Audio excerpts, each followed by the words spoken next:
अस्सलाम वालेकुम। बिलाल नवान के साथ मोहम्मद अज़हर हफीज़ हाजिर खिदमत।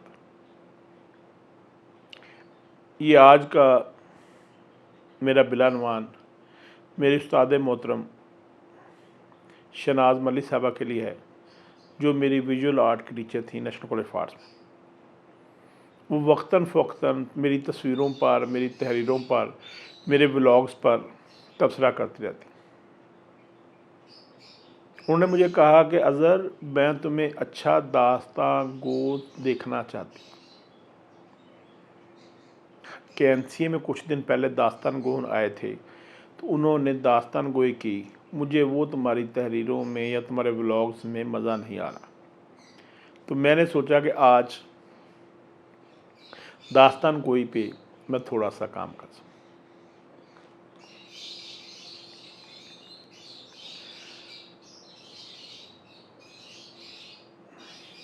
जब आप शालामार गार्डन में दाखिल होते,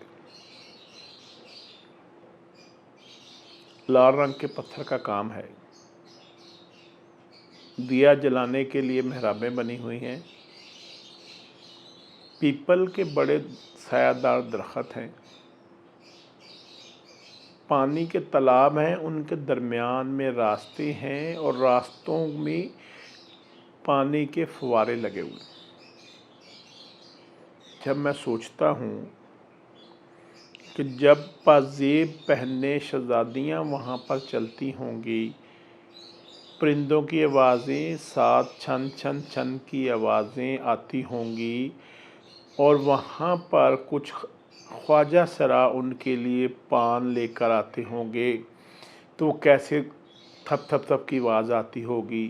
तानसेन साहब साइड पे म्यूज़िक चलाते होंगे, जो सितार की आवाज़ आती होगी, बीच में तबला मुखल होता होगा। वो क्या माहौल होगा। जो दरख्तों पे बैठी हुई चुड़ैलें होती होंगी, वो भी अपने आप को परियां समझती होंगी। ये कैसा माहौल है।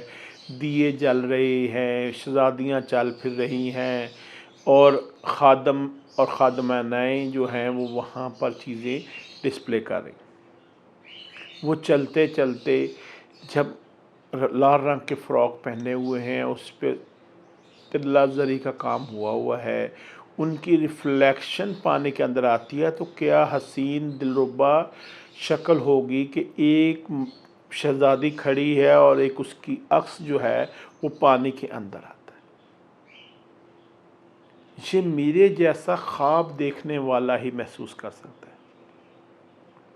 अगर तो बादशाह सलामत भी शालामार गार्डन में मौजूद हैं, तो शहज़ादी के चलने का सीक्वेंस और है।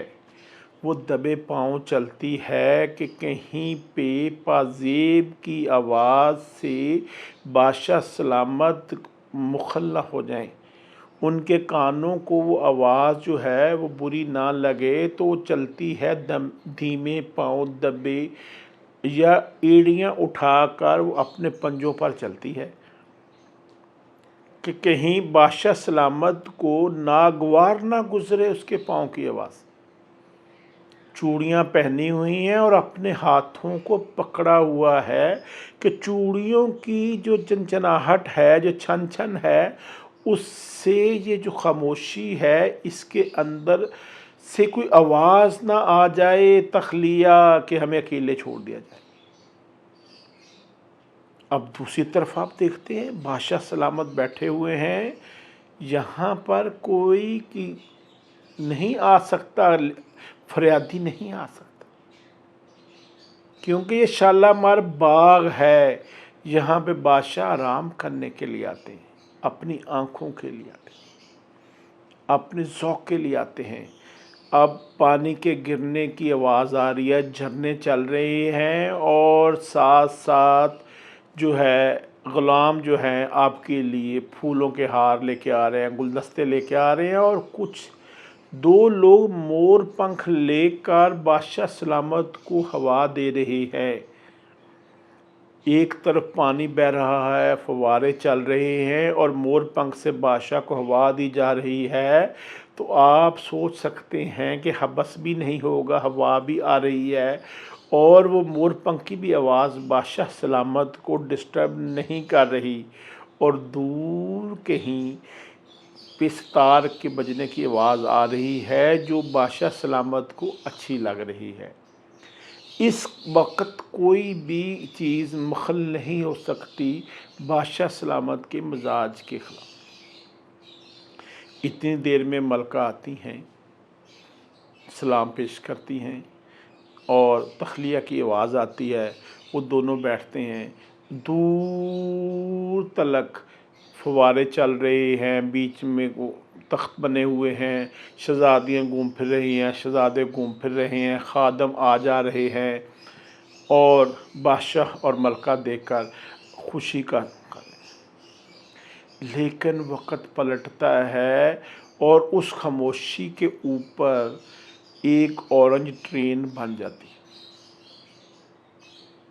اب آپ اس موسم میں بیٹھیں اور اس کو سوچیں، کہاں پہ بادشاہ سلامت ایڑیاں اٹھا کر پنجوں کے بل چلتی ہوئی شہزادیاں اور ان کے خادم کے کوئی آواز جو ہے اس ماحول کو خراب نہ کرے، اور اس میں دگڑ دگڑ دگڑ دگڑ دگڑ دگڑ دگڑ ایک اورنج ٹرین گزرتی ہے، اور ہم ماحول دوست ملک میں رہتے ہیں۔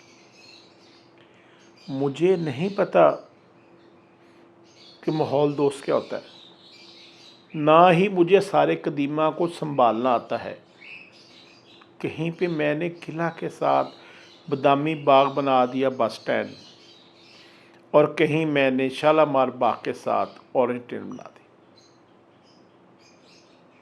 میں تو یہ سوچتا ہوں کہ جو وہاں پر روحیں بھی رہتی ہوں گی، وہ کہتی ہوں گی ہم کتنے سکون میں رہتے تھے۔ یہ کون لوگ ہیں جنہوں نے پہلے سلنسر کے بغیر موٹر سائیکل رکشے بنائے، پھر رکشے بنائے جو پڑ پڑ پڑ پڑ کرتے ہیں، اور اس کے بعد اورنج ٹرین چلا دی، اس کے بعد ویگنیں چلائیں جو پاپا پاپا کرتی چلے جاتی ہیں، اور شالامار گارڈن کے نکڑ پر ایک گیس اسٹیشن بنا دیا جو ہر ایک گاڑی میں سی این جی بننے کے بعد جب اس کی شف کی آواز آتی ہے تو بادشاہوں کو سمجھ نہیں آ رہی ہوگی کہ کون کس کا علاج کر رہا ہے۔ کہیں یہ کوئی مرشد وہ والے تو نہیں ہیں جو لوگوں کی بیماریوں کا علاج کرتے۔ اب داستان گوئی تو کی جا سکتی ہے، لیکن اس کے لیے بھی کوئی ماحول چاہیے جس ماحول میں رہتے ہوئے ہم داستان گوئی کریں۔ میں تو جو آواز سے ڈسٹرب ہو جاتا ہوں جب ایگزاسٹ فین کے پروں کی وہ آواز آتی ہے، چھن چھن چھن، جس کے آگے جالی لگی ہوتی ہے۔ مجھے پرندوں کی آوازیں اچھی لگتی ہے، میں ہر وقت سنتا رہتا ہوں۔ میں نیچر میں رہنے والا آدمی ہوں، لیکن جب میری یوم آزادی پر مجھے کوئی پاں کی آواز ساتھ لگا کر چلا جاتا ہے تو میں اپنے خیالوں سے نکل آتا ہوں۔ میری استاد محترم شناز ملی صاحبہ، میں داستان گوئی کرنا چاہتا ہوں، لیکن ماحول نہیں ہے کہ ہم داستان سنا سکیں۔ ہم داستان سوچ نہیں سکتے، سنائیں گے کہاں؟ میں جہانگیر کے مقبرے پر جب گیا تو مجھے احساس ہوا کہ جہانگیر اس کے اندر نہیں ہے، کیونکہ جتنا وہاں پہ شور شرابہ ہے، چیلے کوے ہیں، وہاں سے ٹرین گزرتی ہے ساتھ سے، بالکل جہانگیر کے مقبرے کی دیوار کے ساتھ سے، وہاں تھوڑے فاصلے پہ میٹرو اسٹیشن ہے، اس کے تھوڑے عرصے پہ پٹرول پمپ ہے۔ ان ساری سہولتوں کے بعد آپ کے خیال میں جو اس نے آرام گاہ اپنے لیے بنوائی تھی وہاں رہ گیا ہوگا؟ اس کو تو وہاں سے نکل کے چلے جانا چاہیے۔ نور جہاں کا نام بہت سنا، آج بھی ہم کسی کو بہت زیادہ موڈ ہوتا ہے اسے کہتے ہیں تم کون سی نور جہاں ہو۔ نور جہاں کے جو مقبرے کا حال ہے، اس کے بعد تو دل ہی نہیں کرتا کہ ہم اس کا حال بیان کر سکیں۔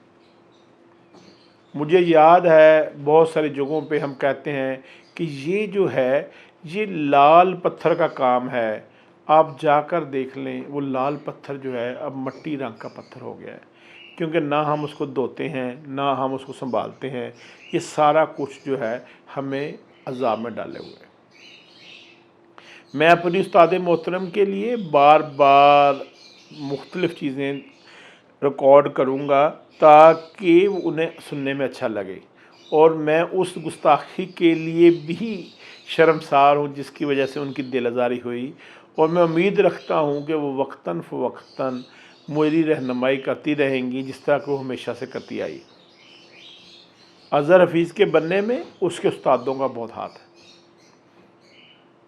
अहमद जाफरी साहब, शनाज मल्ली साहबा, मियाँ मजीद साहब, नज़र आलम साहब, बशारत साहब और बहुत सारे उस्ताद, बिलाल कुतुब साहब, नईम बुखारी साहब, एहसान अली कुरैशी साहब, मास्टर इलियास साहब, मास्टर इशफाक साहब, ये सारे वो दोस्त थे, उस्ताद थे जिन्होंने मोहम्मद अज़हर हफीज़ को मोहम्मद अज़हर हफीज़ बनने में मदद की। मैं आपको बताता रहूँगा मैंने क्या देखा और कैसे कैसे देखा। अस्सलाम वालेकुम।